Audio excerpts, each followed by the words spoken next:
छत्रपती संभाजीनगर शहरामध्ये दिवाळी सणाला सुरुवात झाली असून गारखेडा परिसरातील गजानन महाराज मंदिरामध्ये दीपोत्सव साजरा करण्यात आला। या दीपोत्सवाला नागरिक मोठ्या संख्येने सहभागी झाले होते। यावेळी तब्बल 11,000 दिवे लावून पूर्ण गजानन महाराज मंदिराचा परिसर दिव्यांनी उजळून गेला होता। भाविकांनी दिवे लावून मंदिर परिसरामध्ये रोषणाई देखील केली होती।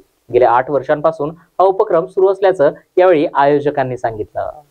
दीपोत्सव 2025 मध्ये आपलं प्रथमतः स्वागत करतो।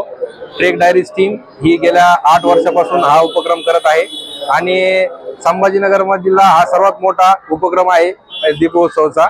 आणि दीपोत्सवचं करायचं कारण म्हणजे असं की जसं दिवा प्रज्वलित होऊन लोकांना प्रकाश देतो, तसं आपण देखील लोकांना प्रत्येकांना काहीतरी देणं लागतो, समाजाला देणं लागतो। तसे आपल्या विचाराने आपल्या ज्ञानाने आपण आपल्या लोकांना ज्ञान द्यावं आणि तसं ती ज्ञानज्योत प्रकाशित व्हावी, हा आमचा याच्या मागचा उद्देश आहे। आणि गेल्या 8 वर्षापासून ट्रेक डायरीज आणि रोबोनिक्स ही कंपनी हा उपक्रम सक्सेसफुली इथं संभाजीनगर मोठ्या प्रमाणात करत आहे। आणि सर्वांना दिवाळीच्या खूप खूप शुभेच्छा। धन्यवाद।